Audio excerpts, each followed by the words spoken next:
Alrighty, guys, welcome. My name is Nathaniel Melendez. I am the Director of Strength and Conditioning at Weber University.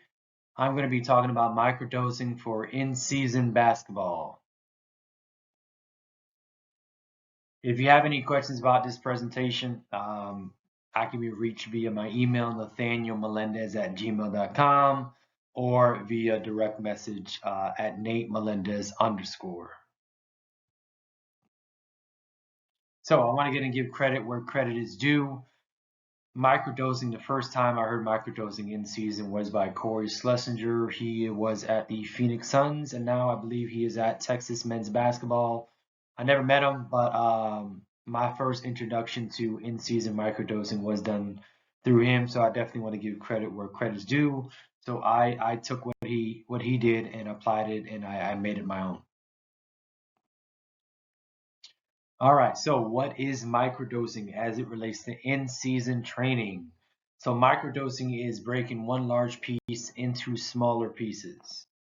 Now, how does that um, go into in-season basketball? So traditionally, the weight room is not as a priority as the practices and games. So in-season basketball practice and games is the focus. Traditionally, weight room 1 to 3 times per week, 45 minutes to an hour sessions. So instead of having 1 to 3 1 hour sessions, we just broke that up into 6, 20, or 25-minute sessions. So even though we increase the number of sessions, the duration remains the same. All right, so what is the purpose of microdosing? A minimum effective dose, which is the least amount of stimulus needed to cause a desired effect.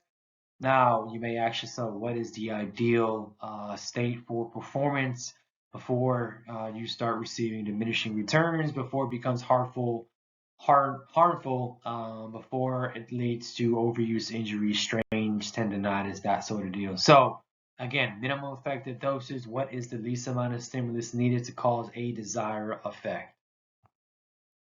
So why microdose? Why I microdose? I started this process last year with my guys. First and foremost, the players buy in. It's 20 minutes and it's convenient. So it's done right before practices and games. So once they hit the weight room, they go right into their practice or right into the game. They feel fresh and ready to go, and they potentiate. So they're more explosive, they feel quicker, and they jump higher. They feel more prepared for the game. So what was the results from last year? Excuse me, last year that I got, we had zero soft tissue injuries, zero non-contact injuries. There was a +7 wins from last year, and we had our best season in the last 25 years. But now, what I'm not saying is I am the reason why we had our best season or we had the best winning ever in the last 25 years or a +7 winning from previous year. Obviously that's going to be talent. You need talent first and foremost. You need great coaching to coach that talent. But and where we come into play is the talent needs to be available. And if you're overdoing it in the weight room, which is going to be leading to overuse injuries and soft tissue injuries, then your talent can't show and you cannot win ball games. So I want to go ahead and That man is in the weight room every single day. He in the weight room after shoot around. He in the weight room before the game. He doing a full lift after. So again, I don't know if the sound is going to be on when you guys see this, but to me that sounds like microdosing. So I just want to get and play it just one more time. That man is in the weight room every single day. He in the weight room after shoot around. He in the weight room before the game. He doing a full lift after. Again, to me that sounds like microdosing. So basically what Draymond said, Steph is in the weight room every single day, after shoot around, before games, after games, he is doing a full lift after. I doubt that he's spending 45 minutes to an hour weightlifting. I guarantee you he's microdosing 20, 25-minute sessions, especially if he's doing it every single day, after shoot around, before games, after games, and doing full lifts after. So how I structure my microdosing in season, I like to put them in 4 quadrants. We have our accessory quadrant, We have our speed and power quadrant, which is on game days. We have our strength quadrant, and then we have a restoration quadrant. So let's get to start with our accessory quadrant. That's going to be 3 days out from the game. Those will include yielding isometrics, muscular endurance, nothing complex, and we are not taxing the CNS. So again, that's our accessory theme. That's our accessory quadrant. Let's going to go down to our yellow, our strength. So when it comes to VBT, we're looking at 0.3 to 0.5 meters per second. Think 4 big lifts, push, pull, squat, and hinge. Yielding and overcoming ISOs are done. This is done 2 days before the game. It helps improve resiliency. And yes, we do lift post game. So post game lifts, we are lifting pretty heavy.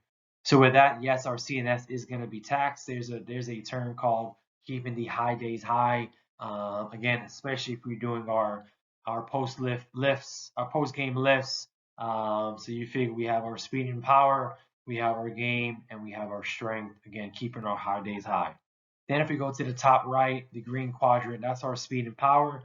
Those are our game day lifts. So we're looking for oscillatory exercises, intramuscular coordination, Olympic lift variations, med ball catches and throws, overcoming ISOs are there as well. So yes, we're going to be taxing the CNS. Our restoration is a low CNS day. So that's done the day before and the day after games. We want to get in restore positions. And what I like to do is some small-sided games, in which I'll talk about in a little bit. So what does our accessory lifts include? Again, to reiterate, it's going to be 3 days before the game.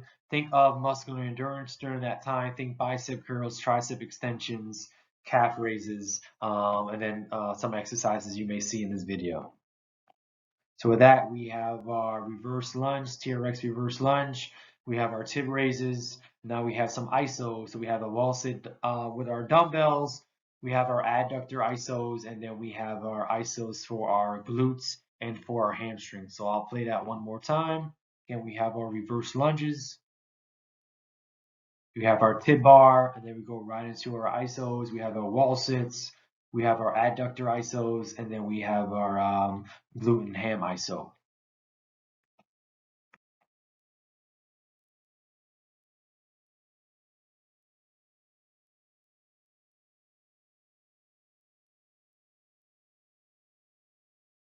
All right, next we have our strength theme. So again, that's done 2 days before the game, our post-game lifts. We want to keep our high days high. So remember, we have our speed and power, we have our game, and then we have our strength as a post-game lift. So again, keeping our high days high. Our VBT is going to be 0.3 to 0.5 meters per second. Our low minute guys, I consider low minute guys the guys that play 15 minutes or less. When it comes to this theme, they'll be getting an extra set for our strength. So what does that include? We have our half kneeling presses, we have our floor presses, we have our trap bar, and then we have our hip thrusts.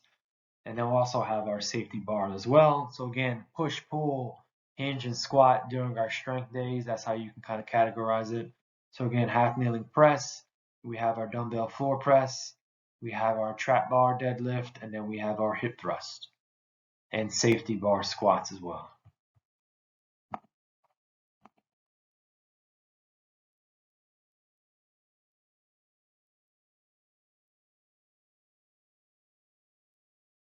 All right, now we get to talk about our speed and power. Our speed and power are just our game day lifts. That's done 60 minutes prior to the game or as close to the game as possible. I'm fortunate to work with a head coach that believes in microdosing. So again, he allows me 60 minutes before the game. They know to hit the weight room 15, 20 minutes, and that way they can go right into their on-court activation, on-court warm-up. So the purpose of this is to potentiate. So we'll go over some videos. So we have our push presses with our VBT, we have our rhythm and coordination overhead, we have our squat jumps, we have our med ball toss, and then these I really like. This is our disassociation, rhythm and coordination.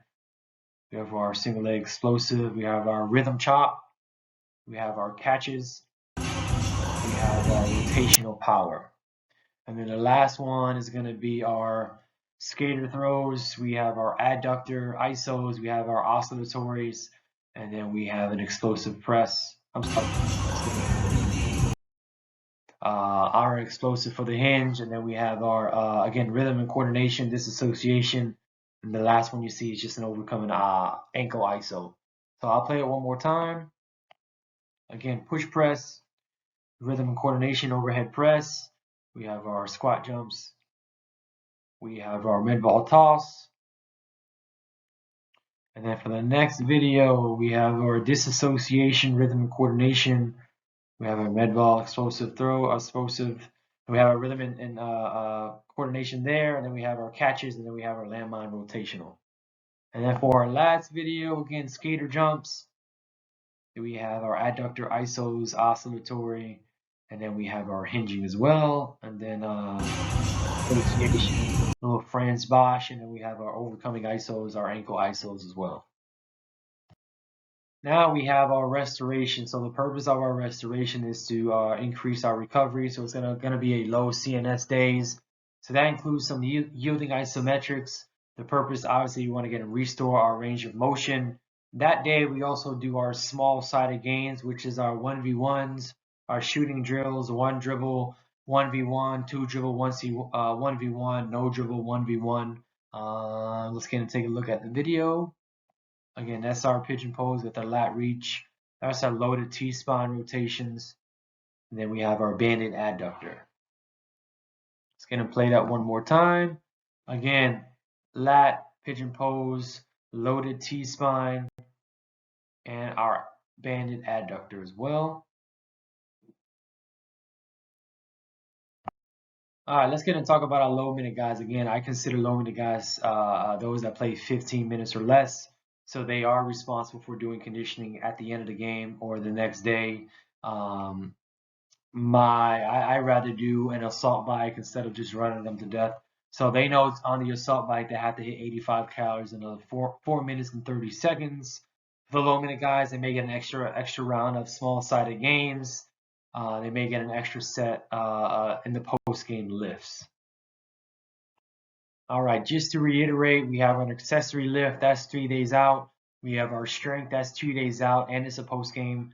And then we have our restorations, which is the day before and the day after. And then we have our speed and power, which is done on game days, on home and away. So what I do is I reverse engineer. So I plot my gains first, and then I input accessory strength, restoration, or speed and power around that, and what you see in the next slide. All right, so I like to keep it simple when it comes to plotting those days. People ask me, do I have a template? I don't have a template. I just simply use a calendar. I like to plot my games. Our dark green is going to be our home games. Our light green is going to be our away games. Obviously, from the previous slides, you know our restorations are going to be done before the games and after the games. So we get to plot those in blue, and then our strength is going to be done 2 days out. That's going to be plotted in yellow. And then if we have time during that week, it's going to be some accessory lists which are plotted in purple. You can look at microdosing as mini peaks. We want to keep our guys fresh, our girls fresh for the game, and that way they're able to perform when the game starts. All right, so we're just bringing it all together. So typically there's 1 to 3 45-minute to an hour sessions during in season, just because basketball begins to take center focus our practices as well. So instead of doing 1 to 3 1-hour sessions, we just do mini sessions. So we do 6 20-minute sessions, and then we just reverse engineer and plot. So the purpose is minimum effective dosage. We want to get and keep our athletes fresh. Again, we talked about our keeping our high days high. You can think of microdosing as mini peaks. We also talked about high versus low CNS days, and we also talked about small-sided gains as well. All right, so that'll be the end of the presentation. If you guys have any more questions, please reach out to me via email, or you guys can direct message me on my Instagram. So my email is nathanielmelendez@gmail.com, and then I can be reached at natemelendez_. Hopefully I answered a lot of questions, but if I don't, if you have any more specific questions, please don't hesitate to reach out. Thank you for your time. Have a good one.